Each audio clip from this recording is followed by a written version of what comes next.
नमस्कार दोस्तों, IOC Indian oil corporation का आज हम इन डेप्थ एनालिसिस करने वाले हैं क्योंकि उनका प्रॉफिट मार्जिन गिर रहा है। आइए जानते हैं कि हमें इस स्टॉक में क्या करना चाहिए। तो बने रहिए आपके अपने चैनल पे स्टॉक्स विद मुकेश में। दोस्तों, ओएमसी ऑयल मार्केटिंग कंपनी का बुल रन रुक गया है या ये रैली कंटिन्यू रहेगी। हम ये वीडियो क्यों बना रहे हैं दोस्तों, आईओसी को ही हमने क्यों चुना है, क्योंकि आईओसी पीएसयू सेक्टर का बहुत बड़ी रिफाइनिंग और मार्केटिंग कंपनी है। भारत की एनर्जी सिक्योरिटी की ये बैकबोन है, क्योंकि एनर्जी में इनका बहुत बड़ा रोल है, बहुत बड़ी हिस्सेदारी है। साथ में ऑयल मार्केटिंग कंपनी की प्रॉफिटेबिलिटी और जीआरएम इनके ऊपर प्रेशर चल रहा है, उनका प्रॉफिट कम हो रहा है। तो हमें क्या करना चाहिए, क्या हमें बाय करना चाहिए, या हमने जब 170-180 रुपये में इसको ख़रीदा था और अब ये प्राइस 140 के आसपास है, तो हमें वेट करना चाहिए या हमें सेल करना चाहिए। आइए जानते हैं आईओसी के बारे में। सबसे पहले हम ये देखते हैं कि इनका कोर बिजनेस सेगमेंट क्या है। दोस्तों, जब हम किसी कंपनी में पैसा इन्वेस्ट करते हैं तो हमें टिप के भरोसे या मार्केट न्यूज़ के भरोसे नहीं, हमें कम से कम ये तो पता हो कि कंपनी का कोर बिजनेस है क्या, कंपनी का प्रॉफिट आएगा कहाँ से, कंपनी क्या क्या काम करती है, क्या क्या बिजनेस करती है और कहाँ कहाँ पे वो लोकेटेड है, और उनका बिजनेस ऑल ओवर इंडिया है या ऑल ओवर वर्ल्ड है। आइए जानते हैं। सबसे पहले हम बात करते हैं आईओसी की रिफाइनरी के बारे में। पानीपत रिफाइनरी का नाम आपने बहुत सुना होगा, ये हाईलाइट है दोस्तों। लेकिन इंडिया में टोटल 11 रिफाइनरी है। टोटल रिफाइनरी कैपेसिटी इनकी है 80 million metric tonne per annum. 34,000 से ज़्यादा इनके पेट्रोल और डीजल के रिटेल आउटलेट है, जिनको हम पेट्रोल पंप बोलते हैं। वैसे तो आपको पता ही है, लेकिन फिर भी मैं बता देता हूं कि आईओसी का ही जो हमारे घर में एलपीजी सिलेंडर इंडेन की कंपनी के आते हैं, वो आईओसी का ही बिजनेस है और 50% की हिस्सेदारी है इंडेन कंपनी की कंप्लीट सिलेंडर मार्केट में। एविएशन टरबाइन फ्यूल सप्लाई भी ये करते हैं। साथ में पाइपलाइन नेटवर्क जो इनका है वो 16,000 किलोमीटर से भी ज़्यादा है।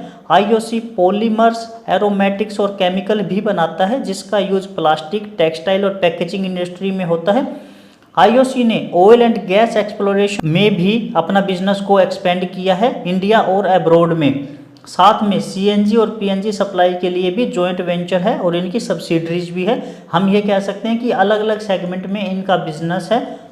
फाइनेंशियल की अगर मैं बात करूं, ये फाइनेंशियल ईयर 25 का डाटा है। रेवेन्यू आईओसी का रहा 7,61,620 करोड़ रुपए।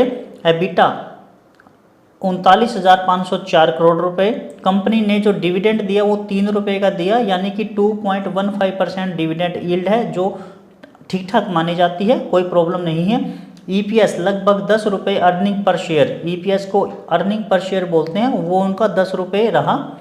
5 साल के अगर रेवेन्यू की अगर हम बात करें 2020 से 2025 का ये डाटा है, तो दोस्तों हम ये कह सकते हैं 2020 और 21 में कोरोना की वजह से थोड़ा सा रेवेन्यू कम रहा, क्योंकि सड़कों पे जब ट्रैफिक ही नहीं चलेगा तो पेट्रोल कौन यूज करेगा, तो उसका भी बहुत बड़ा रोल था। लेकिन उसके बाद में 22, 23, 24, 25 हम कह सकते हैं कि स्टेबल ही है, बहुत ज़्यादा डिप नहीं है। क्योंकि 2023 में एक बार इनका रेवेन्यू थोड़ा सा अपसाइड रहा था 8,46,000 करोड़ का, उसके बाद 7,80,000, अभी 7,61,000। तो ये बहुत मामूली सा डिफरेंस है, हम ये नहीं कह सकते कि इनका रेवेन्यू कम हो रहा है। फंडामेंटल अगर हम एनालिसिस करें इसका, तो इसकी मार्केट कैप लगभग 2 लाख करोड़ रुपए है, 1,97,000 नेट इनकी मार्केट कैप है। पीई रेशियो 11 है, आरओई 7% है, सेक्टर पीई 8 है। सेक्टर पीई से अगर कंपैरिजन करें तो इनका पीई रेशियो बहुत ज़्यादा भी नहीं है। 52 वीक हाई 182 और 52 वीक लो 111, अभी मिड में खड़ा है 140 के आसपास। पीबी रेशियो नॉमिनल है, 1 के आसपास है, जो हम अच्छा मानते हैं। दोस्तों, पीबी रेशियो के लिए मैंने एक बहुत अच्छी और आसान भाषा में वीडियो बनाई हुई है, आप आई बटन पे जाके देख सकते हैं, साथ में चैनल पे भी देख सकते हैं। दोस्तों, अगर आप फंडामेंटल सीखना चाहते हैं, जैसे पीबी रेशियो के लिए मैंने आपको वीडियो का लिंक बताया है, ऐसे पीई रेशियो के लिए भी मैंने वीडियो बनाई हुई है, साथ में आरओई के लिए भी मैंने वीडियो बनाई हुई है। आप सभी एक एक करके चैनल पे देख सकते हैं, कुछ आपको आई बटन पे भी मिल जाएंगी। ये तो था दोस्तों 2025 का फंडामेंटल एनालिसिस। अब ये है दोस्तों एक क्वार्टर जो जा चुका है 25-26 का Q1, इसका रिजल्ट मैं आपको बता देता हूँ। सेल्स रही इनकी 2,21,850 करोड़ रुपए की, जिसमें प्रॉफिट रहा 5,659 करोड़ रुपए।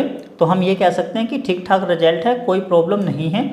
फ्यूचर प्लान की अगर हम बात करें तो आईओसी क्या प्लान कर रहा है, फ्यूचर में इनको क्या ग्रोथ लग रही है। 2.6 लाख करोड़ का ये कैपेक्स कर रहे हैं, पाइपलाइन बिछा रहे हैं जिसमें रिफाइनिंग, पेट्रोकेमिकल, ग्रीन एनर्जी जैसे सेगमेंट में भी अपना बिजनेस बढ़ा रहे हैं। साथ में ग्रीन हाइड्रोजन प्लांट भी ये लगा रहे हैं पानीपत और मथुरा में। Sustainable aviation fuel, ethanol blending और ईवी चार्जिंग इंफ्रा।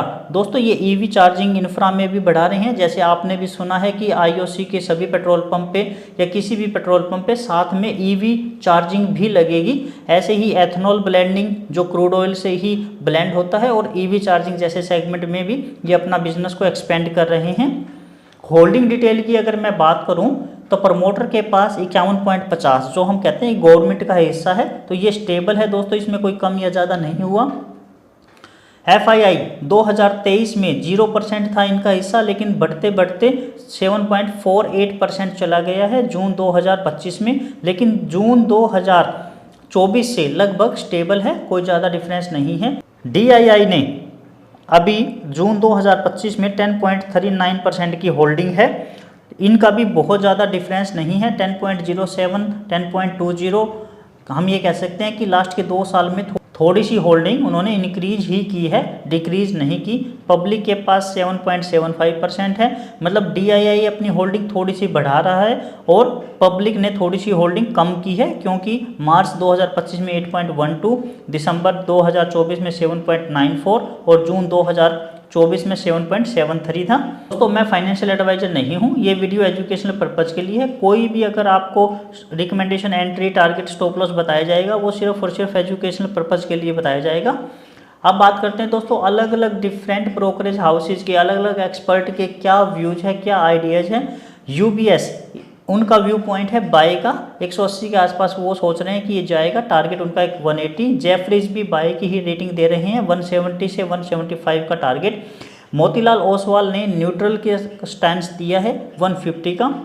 मोतीलाल सोच रहे हैं कि वो न्यूट्रल रहेगा 150 के आसपास, अभी करंट में 140 चल रहा है, 150 का उन्होंने टारगेट दिया है। नुआमा वो कह रहे हैं स्टेबल ही रहना चाहिए, हल्का सा नेगेटिव उनको लग रहा है 130, और JM फाइनेंशियल को भी ऐसा ही सेम वीक लग रहा है, 130 तक ये जा सकता है।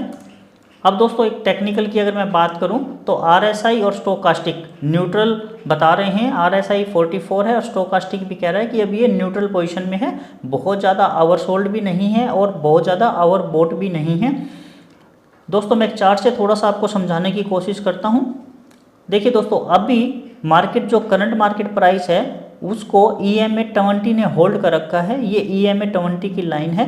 देखिए आप विजुअल आपको हो रहा होगा कि बिल्कुल EMA 20 पे ये है। अगर EMA 20 यहाँ से सपोर्ट ले लेता है तो मार्केट अप साइड जा सकती है, और हम ये कह सकते हैं कि इसका लास्ट टाइम का जो हाई था पॉइंट 180 के आसपास, तो मार्केट वहाँ तक जा सकती है। लेकिन अगर यहाँ से डिप आ जाता है तो नेक्स्ट सपोर्ट कहाँ बनेगा उसके बारे में बात कर लेते हैं। दोस्तों ये EMA 50 का एक सपोर्ट जोन रहेगा 119 के आसपास, हम ये कह सकते हैं कि 120 इसका सपोर्ट जोन है। और फाइनल अगर हम बात करें कि कहाँ तक जा सकता है, उससे नीचे जाने को तो मार्केट कहीं भी जा सकती है, लेकिन हम एक जस्ट टेक्निकल के हिसाब से आइडिया ही लगा सकते हैं 102, ये इसका बहुत ज़्यादा मेजर सपोर्ट है, इसको ब्रीच नहीं करना चाहिए। इसके पीछे रीजन भी है दोस्तों, अगर आप देखेंगे 2023 के मई जून में यहाँ से रैली स्टार्ट हुई थी, 3-4 महीने कंसोलिडेशन करने के बाद नवंबर और दिसंबर 2023 से यहाँ से रैली स्टार्ट होके नियर अबाउट 190-200 के आसपास चली गई थी। जब ये रैली स्टार्ट हुई थी उसी पॉइंट पे हम दोबारा से सपोर्ट मान रहे हैं, थर्ड सपोर्ट, लेकिन उससे पहले हम ये कह सकते हैं कि इसका सपोर्ट जोन 120 के आसपास भी है। अगर मार्केट वहाँ तक भी आती है तो वहाँ से भी अच्छा खासा बाउंस बैक कर सकती है। अब इस कंपनी में रिस्क क्या है दोस्तों, सबसे पहला रिस्क तो है कि ये गवर्नमेंट इंटरवेंशन वाली कंपनी है। गवर्नमेंट कहेगी कि प्राइस बढ़ाना है या घटाना है तो गवर्नमेंट ही डिसीजन लेगी, तो इनके खुद के अपने डिसीजन नहीं होते हैं। सेकंड है दोस्तों GRM वोलाटिलिटी। GRM क्या होता है दोस्तों, रिफाइनरी का प्रॉफिट मार्जिन होता है पर बैरल ऑफ क्रूड प्रोसेस्ड। अगर वो 1 बैरल ऑफ क्रूड को प्रोसेस्ड करते हैं, उसके बाद में जब उसको सेल करते हैं तो उनको कितना मार्जिन निकला है उसको हम GRM बोलते हैं।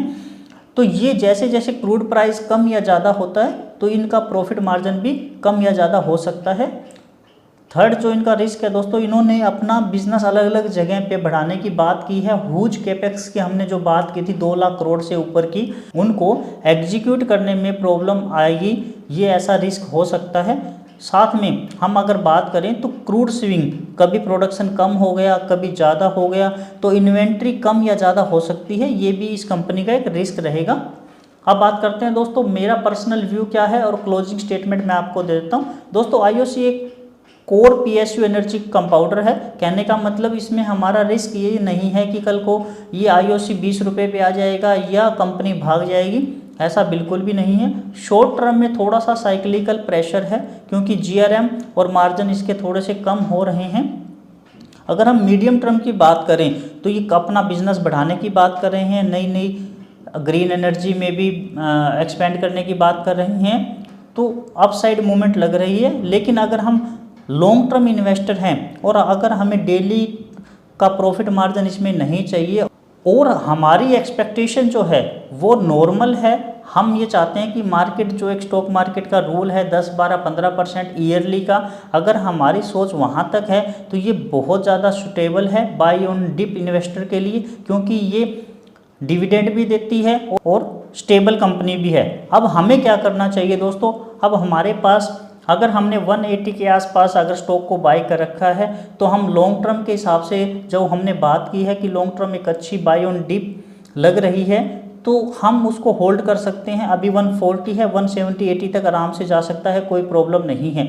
लेकिन अगर हमने फ्रेश बाई करनी है तो हम ये कह सकते हैं कि फ्रेश बाई हमें इस पोर्ट के आसपास करनी चाहिए, 120 के आसपास। और अगर हम ये बात करते हैं कि स्विंग ट्रेडिंग, दोस्तों swing trading public sector unit में अच्छी ही मानी जाती है अगर आपने उसके फंडामेंटल और टेक्निकली समझ लिया है, क्योंकि अगर ये 120 के आसपास आ जाता है तो आप 120 का 10% का टारगेट लेके इसको घुमा सकते हैं, मतलब स्विंग ट्रेडिंग कर सकते हैं अप या डाउन, और जो एग्जिस्टिंग पोजीशन है उसको आप होल्ड कर सकते हैं 170, 180 तक के टारगेट के लिए। क्योंकि साथ में हम ये भी तो कह सकते हैं कि ब्रोकरेज हाउसेज का भी तो यही स्टांस है कि अपसाइड मूवमेंट जा सकती है। तो हमारे पास तीनों तरह की ही स्ट्रेटजी हो गई, लॉन्ग टर्म के लिए, शॉर्ट टर्म के लिए और स्विंग ट्रेडिंग के लिए। तो हम उसके अकॉर्डिंग हमारे रिस्क एपेटाइट के अकॉर्डिंग डिसीजन ले सकते हैं। दोस्तों ये था कंप्लीट IOC का स्ट्रक्चर कि हमें क्या करना चाहिए। वीडियो आपको कैसी लगी आप मुझे कमेंट करके ज़रूर बताना, एक लाइक ज़रूर करना।